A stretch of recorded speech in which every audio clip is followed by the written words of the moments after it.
Harka fuunee ilmaan Oromoo addunyaa kanarratti argamtan akkam nagaa keessanii nageenyi koo bakka jirtanitti isin haada qabu jecha oduu baay'ee nama gaddisiisu tokkoo fi akkasuma oduu gammachiisallee lamaanuu qabadhee isiniif dhufee jira. Innis maal inni namoota biyyoota ormaa keessatti rakkatan hedduutu mul'atu jira. Isaan keessaa muraasa isiniif kaasuu barbaada.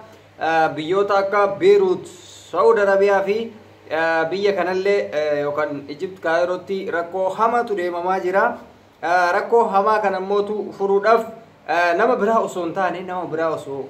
badheedha barbaacha hin taane nuti walii keenyaaf rakkoo keenya furachuu danda'uudha qabna. Namni tokko rakkate callisnee ilaaluu osoo hin taane rakkoo isaa saniif sagalee ta'uu fi furmaata barbaaduu fi kanatu fala malee walirratti ilaaluun gaarii miti. Keessattuu kan Saudi Arabiyaa baay'ee tokko humna namaati ol ta'ee jira. Namni tokko akka namaatti nama herreegatti hin jiru. Namni bineessa akka bineessatti yookaan akka waan qoshaasha wayititti nama ilaalaa jiran. Saudi Arabiyaa keessatti amma dura lammiileen keenya Yemen irraa ari'atamanii mootummaa Yemeniin ari'atamanii daangaa Suudii galanii mana hidhaa keessatti shamanii akkana raammayanii jiran jechuudha. Osoo lubbuudhaan jiran shamanii raammayanii jiran. Namni osoo lubbuudhaan jiru ji'oota 3 moo 2 hidhamanii namni guyyaa tokko nafa dhiqatee hin beekne rakkoo akkamii fi dhibeen akkamii akka raga'u tilmaamuu hin dandeessan. Fuulli isaanii bugurii yookaan wannoo yaasee jira kana akka kuloo shiftoo biyya kennaa san. Qaamni isaanii raammayeetii jira dhuqqaayeetii jira. Namni tokko garuu abbaa kanaa jedhee namni sagalee ta'aafii jiru hin jiru. Namni hunduu ajandaadhuma haarawaa dhufe. Ajanda xiqqoolee qabataniituma akkanumatti haasa'u jiran akkas miti yaaki ka achi keessa jiru obboleessa keeti obboleettii keeti dubartoota yoo argitan hin burisan namni akkamii mana hidhaa keessatti shortaan mootummaan biyya keessanii isin fudhatuu didee ani hin beeku jedhee hin baasin isin didee jedhanii burisan ijoollee shamarranii dhiirri dararameetiniin cittaayee waan adda addaa ta'e shamarran tumamu jiran immoo shamarran ni tumaman. Kanaafuu wanti barbaachisu gargaarsi isaan barbaachisu iyyanii dadhaban Facebook irratti iyyan waannummaan isaan irratti ni iyyin hin jiru maaloo nu birmadhaa obboleeyyanti namni birmateef tokko hin jiru gamma darramaa jiran jechuudha. Namni osoo lubbuudhaan jiru sanuu gisee oo'aa kana laala. Oo'aa bargiseen kun bilchina. An amma asii odoona itti honnoodhaa jiru fuuru jira. Oo'arraa marwaan takka ka isaan bira hin jirre oo'aa bilchina nama hangas baay'atu mana takka keessatti ka dhibee dhiisi amma dhibeen koronaan kuni nama baay'een barbaachisu yaani ka baay'ina isaanii dhiisi baay'ina isaanii akkatti wal yaabbatanii bulan bakka bulanuu hin qaban uffata malee deeman argitaniirtan qullaa hundi isaaniitu maaliif oo'i bilcheessee daakee namoomaa isaan baaseera amma jarri kuni bar carra magaluutu yoo argaman baay'ee tokko qaamni isaanii miidhamee jira keessi isaanii caphee jira lafeen isaan caphee jira maal rakkoo qaba yaa uummata keenya yoo sagalee taaneef qaama dhimmi ilaallatutti yoo dhiibbaa gooneef maal rakkoo qaba jara nama nagayaa qofa faarsuun faayidaa maal qaba nama rakkatee yoo sagalee taane uummanni kun rakkatee jira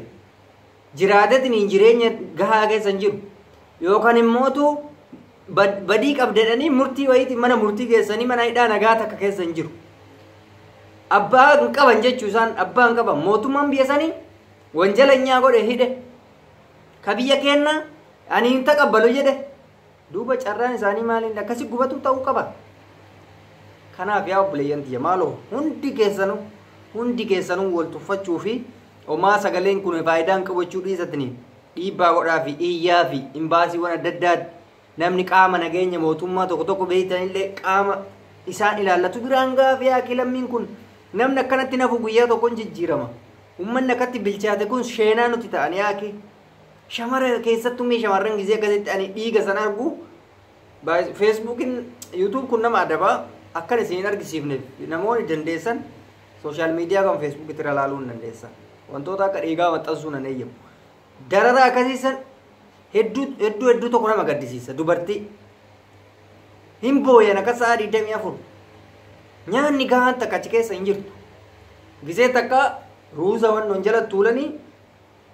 saammi odoo hin qammasin faa jalaa dhumatu jira namni humna hin qabu jarana jireenya akkanaa kana keessa jira rakkoo akkanaa kana hunda kanutti fideen beektan takka maatii kiyya jijjiirattee biyyaa baata takka jireenyi biyyaa humnaa ol sitti ta'eetiniin biyyaa baata takka mootummaadhaan dhiibbadhaan biyyaa baata ka Suudi Arabiyaa baay'ee tokko humnaa asitti nu galee jira isa qofaa miti ka Beeruutillee ka saniin daraneeti ka Beeruutillee kan Suudi Arabiyaa caalaa immoo ka Beeruutiin nama gaddisiisa bakka biyya dubartii shamarran qofaati biyya karaa seera qabeessatiin achi dhaqanii garuu achitti immoo dararaa fi dhiibbaan adda irra gahe TV'n Oromiyaa irra ganama gabaaseera yoo argitanii jiraattan akeeka BBC jalaa fudhatee gabaasee jiran ofii isaatii dhaqee yookaan immootu qaama dhimmi ilaalatutti ibsuu fi osoo danda'u waan ta'an qofa hima maal faayidaa waan ta'an akka BBC'n afaan Oromoo jedhetti dubartiin takka mana madaamii ari'amtee shugguutii irra qabaa jiran arge gaazexeessan BBC wayii gaazexeessan BBC ka afaan Oromoo osoo hin ta'in ka BBC afaan Ingiliffaa ta'e Arabii ta'e hin beeku ani ka gabaafame Oromoodhani shugguutii irratti qabu intervii godhe yaame Itoophiyaawidha namoonni tokko lama miti manarraa ari'atamanii hojii kontiraata ka waggaa meeqa hojjenne mallaqa tokko malee dhibee karoonaa kanaan mallaqa eessabbaa keessaniiti isiniifinna du'uu barbaadamoo asii baata jedhaniiti niin ofirraa ari'an sarratanya imbaasii yoo isaan dhaqan imbaasii yoo safaaran abbaa kanaan jedhu amma gaazexeessichi sun imbaasii dhaqee intervii godhee jira warra imbaasii homaa gochuuf hin dandeenyu jedhan karaan hin jiru homaa gochuuf yaaboo karaa qofaa biti bara imbaasiin kadhachi dhaabateef hanga karaan banamuuf furmaata gochuuf danda'uu qabaaban amma dura ijoollee karratti maraatan beekan Beeruutiin keessatti maraatanii waa meeqa ta'an nama lubbuu ofii dhabe meeqa jira kan of ajjeese waan godhu wallaalee jireenyi sun itti marrare kanaaf shamarran keenya ammas takkaa lamaa miti dhibbaatamoota kan lakkaa'aman mana madaamirra ari'atamanii waan nyaata waan dhugan dhabanii karra ciisaa jiran ragaan immootu televiziyoonii adda addaa Aljaziiraas ta'ee BBC ta'ee dhaqaa jala laalaa soba seetan Beeruutitti rakkoon hamaan deemamaa jira Beeruut keessatti biyyi xiqqoo homaan jettu jedhamee yaadamu Dubaay xiqqoosi karaanis amma babbanameeti jira Dubaay wayi Beeruut Suudiin dararaan hammeenya xiqqaa hin qabnetu gurra gaamaadha dhiira shamara kan hin jenne kan Suudii osoma argan callisan kan Suudi Arabiyaa qaamni hunduunuma arga qaamni mootummaa arga imbaasiin arga hunduun arga ka Beeruut kana kan namni sin argine ka wannoon sin argine ka imbaasiilleen odoma argu callisu maaliif shamarranii sagalee iyyiteetiin wannoo jechuun dandeessu nama sagalee ofii kennataa hin jirre jira maaliif moobaayila sagalee ittiin kennattu hin qabu moobaayila fira yookaan immootu uummata Oromooti sagalee naataa jetteen ittiin haasoftu tokko hin qabu moobaayila maal qabdi nama waan nyaatu qabutu moobaayila qaba bar sagaleen isaanii kun maaliif affaname yoo jettanii na gaafattan sagaleen ijoolleen Beeruut yoo gaafa achirra ari'amanu harka qullaa ari'aman mana madaam keessa moobaayila maal qabdire moobaayila eessaa fiddi moobaayila wayitu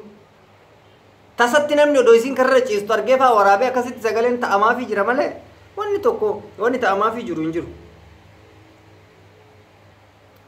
namoonnummaan kan nagaya ammoo namoonnummaan mana xalabaa keessa jiran namoonni mallaqumaa fudhataa jiran immootu galuudhaaf yeroo bilbilan karaan ittiin galan hin jiru waan ta'eef namni isaan keessummeessu hin jiru dhiyeenya kana karaanis akka banamu abdii guddaatu jira hundi keessanuu rabbi isin biraa dhaabbatu baay'ee rakkoo guddaa keessa jirtanii ni beeyna rakkoon keessan kun isiniif furamuu qabaa kan Beeruutiif kan Suudii akkasitti haala danda'ameen itti deddeebine sagalee isiniif taana rabbi obsa isiniif haa kennu isin immootu wanta isinirra gahaa jiru kana laaltanii lubbuu keessanii hin halaakina wanti hunduu hin dabra waan ta'eef fakkeenya argitanii jiraattan ijoollee Kuweet amma dura dararaan irra gahee ture hin beeytanii obsaniitiniin obsa sanirra gara biyyatti galuu danda'an isinis akkas ta'uu danda'uu qabdan isinillee akkuma san obsa qabaachuu qabdan guyyaa tokko isiniif dabruu danda'a waan ta'eef gaafa obsa fixattee akka mucattii amma dura Beeruutitti of ajjeessan yoo of ajjeestan isinis lubbuu keessan dhabdanii maatiin keessanis homaan arganne waan tokkoon arganne jechuudha lubbuu kee bilaashatti lafa balleessite kana akka hin taaneef obsa qabaadhaa nuti ijoolleen isiniif sagalee taana unkaan nuti rakkoo keessa akka jiru isiniif hima sababa bishaan abbayyaatiif biyyi tun lamaa wallolarti biyyi tenna biyyi Itoophiyaa akka waan nu bishaan sanidhaa jirru nu roorrisaa jiranii saamicha adda addaa irratti godhamaa jira baay'ee tokko rakkisaa yoo dhibamne yaala irratti namoota keenya marfee ajjeesanii marfee waraananii ajjeesaa jiranii nama nagayaa yoo xiqqishuma si dhukkubee ataake maraayite marfee si ajjeessu waraana nama meeqa du'e biyya kanatti rakkannee jirra jechuudha nu sodaannee jirra dhibeen sun osoo nu qabee mana yaalaa dhaquu hin dandeenyu nu waraananii nu jeessa waan ta'eef marfeedhaan sinii galee kun egaa akkasitti ijoolleen Dubaay immootu namoonni galuudhaaf amma dura galmooftanii jirtan gama WhatsApptiin guruupii isiniif ijaarame keessatti maqaa keessan isiniif kaawwamee jira maqaa keessan achi ilaalladhaa guyyaa jedhametti hin galtanii guyyaa hanga boriiftaanitti hin galamanatti fakkaate kun akkasiin jira hundi keessanuu rabbiin isinaa eegu rakkannee jirra biyya ormaa keessatti rakkoo gurguddatu jira warroonni Dubaay namni hin galmaa'inis yoo jirtan galmaa dirreen xiyyaaraa banamee jira haa ta'uuti in cufama deebi'anatti fakkaate haalichi ammas ganaadha biyya keenyatti hin beeytan biyya Itoophiyaatti mootummaan Itoophiyaa xiyyaara gara ittiin imaluudha buudhan yookaan immoo seera biyya biraa waan hin arganne kaargootti jijjiiran kan nama fe'urraa gara xiyyaara meeshaatii xiyyaarota hedduu jechuudha guyyaa hin gaddaa haasa'ee ture BBC wanno Faana Broadcasting Corporation itti dubbate kanaaf amma haalichi kun waan dheeratu fakkaata namoonni galuuf muddama qabdan dafaa ofirraa gala warroota akka rakkoon ijoollee biyya biraa mudate kun isin hin mudanneef daddaftanii of dhaqqabuu danda'uu qabdan of dhaqqabaa rakkoo keessan immoo callisanii ofirratti hin ilaalina namatti himadha hiriyaa keessanitti himadha hiriyaan keessan namoota adda addaatti himata nuti sagalee isiniif taana warri sagalee isiniif ta'u jechuudha waan biraa isiniif godhuu hin dandeenyu iyyinee iyyisiifnee qaama dhimmi ilaallatu biraan isinii ga'uu yaaluudha yoo danda'ame gara inboxittiin ta'e karaa social miidiyaatiin ta'e karaa nama beeynutti yoo nama tokko qaama seeraa keessaa beeka isoo biraan ga'a inni yoo danda'e iyyee iyyisiise isiniif furmaata laatuu danda'ee waan yaadee fi kana akkasitti qabadhaa hundi keessanuu ani kan isin waliin ture Ready Adam TV namoonni YouTube channel kiyyaaf haaraa taatan subscribe gocha namoonni mootu quuqamni sabummaa isinitti dhagaame waan kana share walii godhaa ijoolleen kun akka gargaaramtu taasisaa isiniin jedha fayyaa naataa yaada keessan koomentii kennadhaa nagaan oolaa bye